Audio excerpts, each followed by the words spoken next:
முதலமைச்சர் விஜய் அவர்களுடைய விவாகரத்து வழக்கு எனக்கு தெரிந்து அது நடப்பதற்கு வாய்ப்பு இல்லை. விஜயை பொறுத்த வரைக்கும் அவருடைய மனநிலை என்னவாக இருந்தது அப்படின்னு நான் கேள்விப்பட்டேன்னா,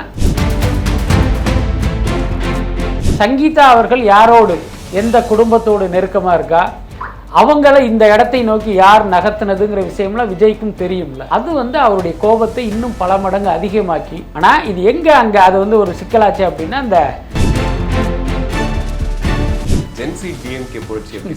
தாவேகாவுக்கு இவ்வளவு பெரிய வெற்றி கிடைத்ததற்கு இந்த தலைமுறையினர் போட்ட ஓட்டுகள் முக்கியமான காரணம். இப்ப நீங்க அதே ஜென்சி நம்மளை அந்த இடத்துல உட்கார வைப்பாங்கிறது அது எவ்வளவு பெரிய ஒரு அபத்தமான விஷயம். அதனால இது இந்த ஜென்சி தலைமுறையை அட்ராக்ட் பண்றதுக்காக இங்கிலீஷ் தமிழ் கலந்த அறிக்கை. இதுல யாருமே எதிர்பார்க்காத ஒரு புதிய தகவல் என்ன அப்படின்னா, விநியோகஸ்தர்கள் கொடுத்த அட்வான்ஸ் தொகையை திருப்பி கொடுக்க போறது கேவிஎன் ப்ரொடக்ஷன்ஸ் அல்ல, விஜய் கொடுக்கிறாரு. எனக்கு தெரிஞ்சு கேவிஎனுடைய முதலீட்டையே அவர் திருப்பி கொடுப்பாரு தான் நினைக்கிறேன். இப்போ உதாரணத்துக்கு பார்த்தீங்கன்னா அவங்க 350 400 கோடி ப்ரொடக்ஷன் காஸ்ட்னு சொல்றாங்க. இப்போ அந்த பணத்தையே இவர் அவங்கள்ட்ட கொடுத்துருவாரு. இந்த படம் வராது. இது நடிகர் விஜய்க்கு ஒரு இழப்பாக இருந்தாலும் அரசியல்வாதி விஜய்க்கு அது ஒரு பெரிய லாபத்தை கொடுக்குற ஒரு விஷயம். எப்படின்னா, இப்போ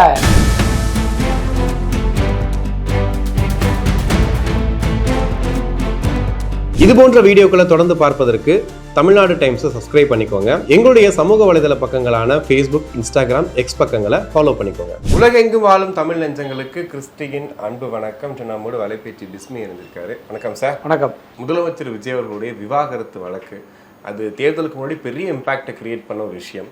இப்போ அதோட விசாரணை வரப்போகுதுன்னு சொல்கிறாங்க. ஆனால் இன்னொரு பக்கம் செய்தி என்னன்னா, இல்லை இப்போ அவங்களும் ஒரு பரஸ்பர ஒப்பந்தம் வந்துருச்சு, சேர போகிறாங்க, பிரச்சனை எல்லாம் முடிய போகுது அப்படின்ற ஒரு இதுவும் வருது. உண்மை என்ன சார்? எனக்கு தெரிந்து அது நடப்பதற்கு வாய்ப்பு இல்லை. அதுதான் உண்மையான விஷயம். விஜயை பொறுத்த வரைக்கும் அவருடைய மனநிலை என்னவாக இருந்தது அப்படின்னு நான் கேள்விப்பட்டேன்னா, இவங்க 2 பேருக்குள்ளேயுமே 2017 அந்த ஒரு பிரச்சனை ஓடிக்கிட்டு இருக்கு. நாம் இந்த விஷயத்தை முன்னெடுக்கக்கூடாது. விவாகரத்துங்கிற இடத்தை நோக்கி நாம் நகரக்கூடாது. சங்கீதா நகர் தான் நம்ம தடுக்கக்கூடாது. இதுதான் விஜயினுடைய நிலைப்பாடு. Okay okay.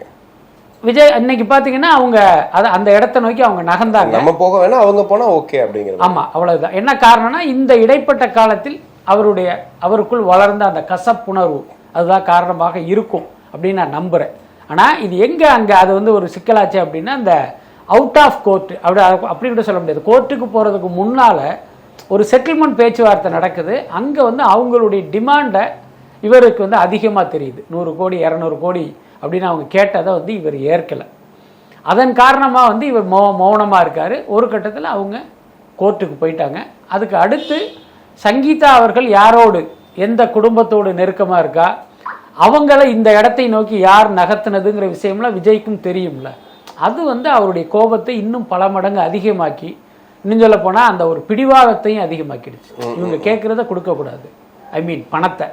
எஸ். என்ன காரணம்னா, நான் அரசியலுக்கு வர்ற நேரத்தில் இந்த கேஸை எடுத்துகிட்டு வர்றாங்க. அப்போ என்னையே அரசியல் ரீதியாக காலி பண்ணுகிற ஒரு முயற்சிங்கிற கோபம் எல்லாம் சேர்ந்து தான் இன்னைக்கு அது இந்த இடத்துல இருக்குது. அதனால் இவங்க 2 பேரும் சேர போகிறாங்க, சேர்ந்துட்டாங்க அப்படிங்கிறதெல்லாம் இவர்களுடைய ஆசை அல்லது கட்டுக்கதை அப்படி தான் நினைக்கிறேன். நான் கூட நிறைய சோஷியல் மீடியாலெலாம் பார்ப்பேன், விஜய் அண்ணாவும் சங்கீதா அண்ணி மீண்டும் சேர்ந்துட்டாங்க, கடவுளுக்கு நன்றி, ஏசப்பா உனக்கு நன்றி அப்படிலாம் நிறைய பேர் போட்டுக்கிட்டு இருப்பாங்க.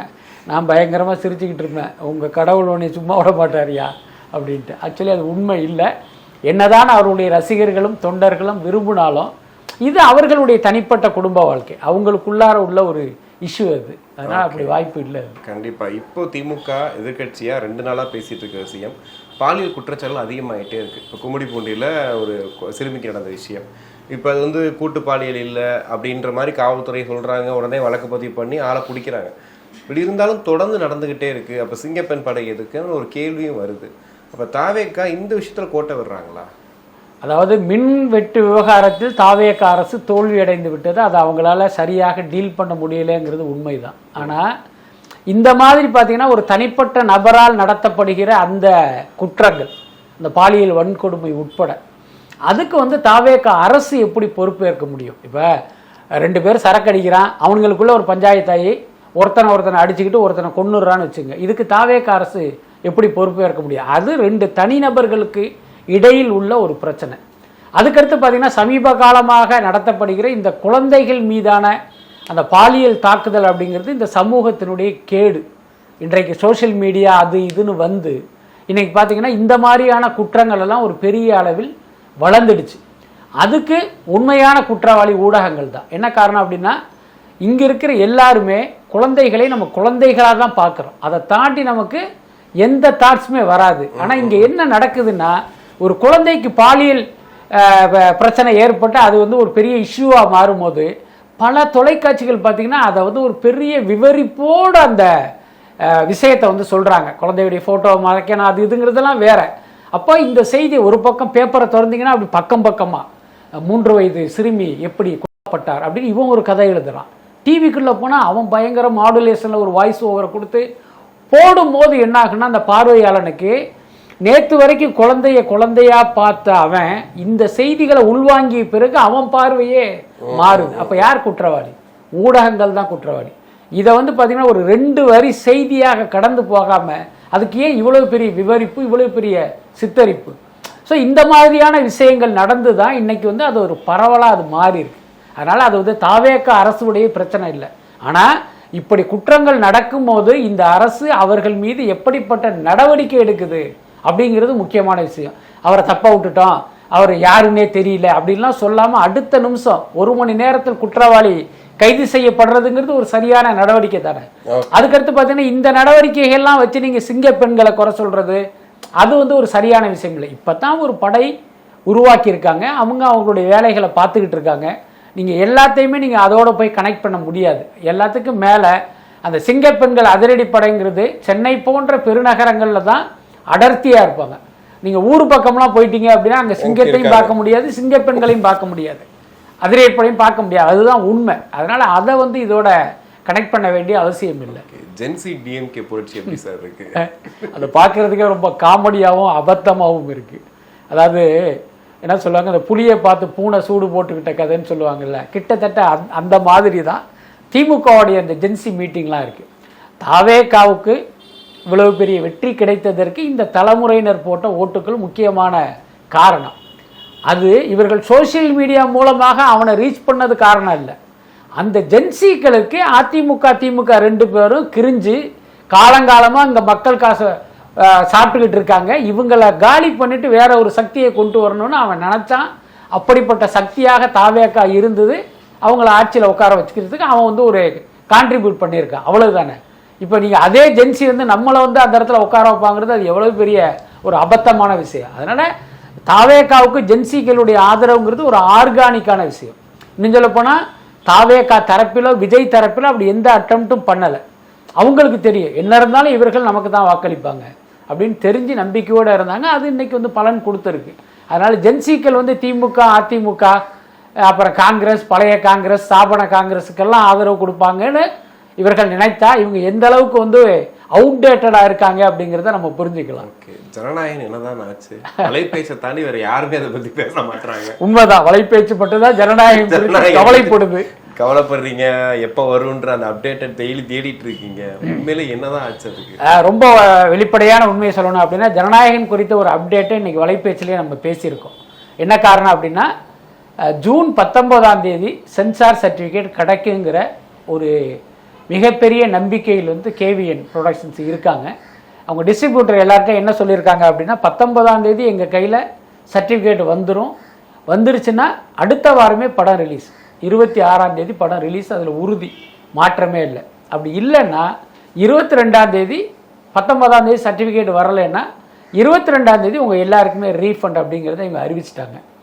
இதில் யாருமே எதிர்பார்க்காத ஒரு புதிய தகவல் என்ன அப்படின்னா, விநியோகஸ்தர்கள் கொடுத்த அட்வான்ஸ் தொகையை திருப்பி கொடுக்க போகிறது கேவிஎன் ப்ரொடக்ஷன்ஸ் அல்ல, விஜய் கொடுக்குறாரு. ஆமாம், ஜெகதீஷ் தான் எல்லார்ட்டையும் பேசிகிட்டு இருக்காரு, விஜய் சார் கொடுக்குறாரு அப்படிங்கிற தகவலையே அவர் சொல்லி. ஓடிடி லாஸ் அந்த விஷயங்கள் எல்லாமே இல்லை, ஆக்சுவலி இது விஜய் திருப்பி கொடுக்குறாரு அப்படிங்கும் போதே எனக்கு வந்து சில விஷயங்கள்லாம் தோணுச்சு. அது என்னுடைய யூகம் தான், அது உண்மையாக இருப்பதற்கு வாய்ப்பு இருக்குது. இப்போ விஜய் திருப்பி கொடுக்குறாரு அப்படின்னா விநியோகஸ்தர்களுக்கு மட்டும் அவர் திருப்பி கொடுக்க போறதில்லை. எனக்கு தெரிஞ்சு கேவிஎனுடைய முதலீட்டையே அவர் திருப்பி கொடுப்பாருன்னு தான் நினைக்கிறேன். இப்போ உதாரணத்துக்கு பார்த்தீங்கன்னா அவங்க 350 - 400 கோடி ப்ரொடக்ஷன் காஸ்ட்னு சொல்றாங்க. இப்போ அந்த பணத்தையே இவர் வந்து அவங்கள்ட்ட கொடுத்துருவார். இந்த படம் வராது.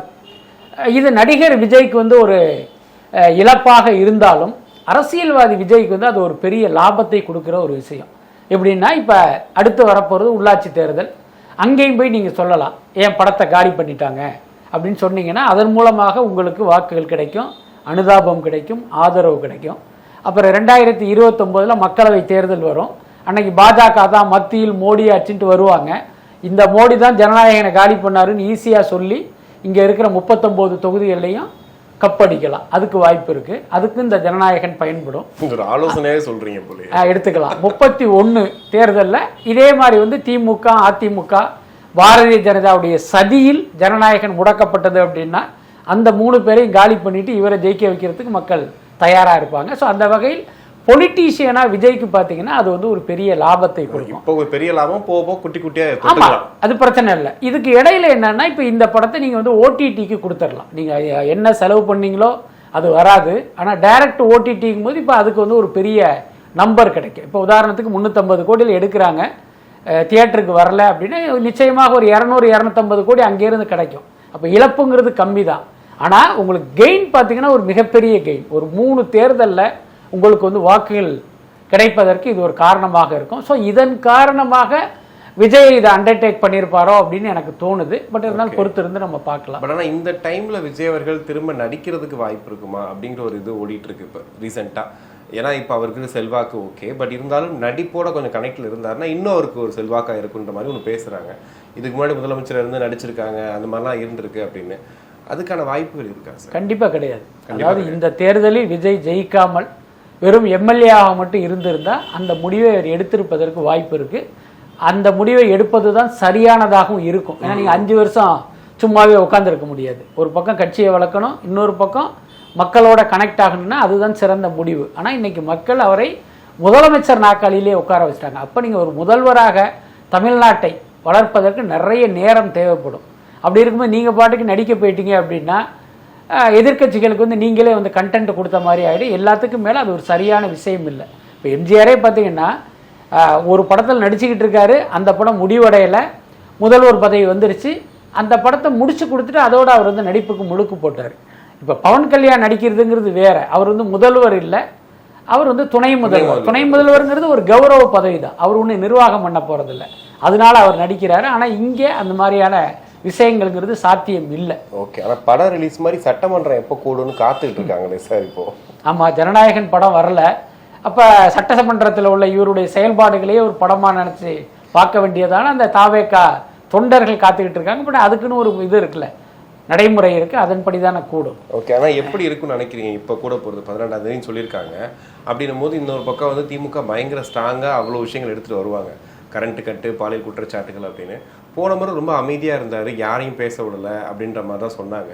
இந்த வாட்டி பதிலடி கொடுப்பாரா இல்லை இந்த வாட்டி ஒரு அமைதியான? இல்லை, விஜயை பொறுத்த வரைக்கும் ரொம்ப ஒரு சாஃப்ட் நேச்சரு. ஸோ அவருடைய இயல்பை தாண்டி வந்து எந்த ரியாக்ஷனும் இருக்காது, எல்லாருக்கும் தெரிஞ்ச விஷயம் தான். அதுக்கப்புறம் நீங்கள் எதிர்கட்சிகள் குற்றச்சாட்டுகளை முன்வைக்கும் போது அதுக்கு முதல்வரே பதிலளிக்கணும்னு எந்த அவசியமும் இல்லை. ஒரு டிபார்ட்மெண்ட்டா ஒரு மின்வெட்டு அப்படின்னீங்கன்னா மின்துறை அமைச்சர் பேச போறாரு. அதே மாதிரி அந்த டிபார்ட்மெண்ட் சார்ந்து வந்து குறைகள் வரும்போது அவங்களே பதிலடி கொடுத்துருவாங்க. சில நேரங்களில் இவரும் பேசுவார். எல்லாத்துக்கும் மேலே எழுதி கொடுப்பதே ஒரு சட்டசபையில் வாசிக்க போறார், அவ்வளவுதான்.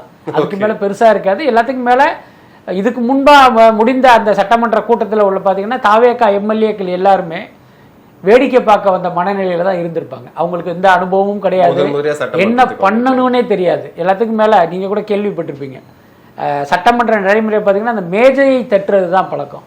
ஆனால் தாவேகா எம்எல்ஏக்கள் கை தட்டிட்டாங்க. என்ன ஏதோ ஜனநாயகன் படம் பார்க்குற ஃபீலிங்கில் கை தட்டிட்டாங்க. அதுக்கப்புறம் சுட்டி காட்டி அப்புறம் அந்த பழக்கத்தை எல்லாம் மாற்றிக்கிட்டாங்க. ஸோ அந்த ஸ்டேஜில் இருந்தவர்களுக்கு இப்போ தான் இன்றைக்கி கூட ஒரு மீட்டிங் நடக்குது கலைவாணர் அரங்கத்தில். ஒரு எம்எல்ஏக்கெல்லாம் நீங்கள் எப்படி நடந்துக்கணும்லாம் சொல்கிறாங்க. ஸோ இதெல்லாம் கற்றுக்கிட்டு வந்த பிறகு அவர்கள் வந்து அதை எப்படி ரியாக்ட் பண்ணணுமோ அது பண்ணுவாங்க. கண்டிப்பாக சார், நிறைய விஷயங்கள் பேசணும். நன்றி, ரொம்ப நன்றி.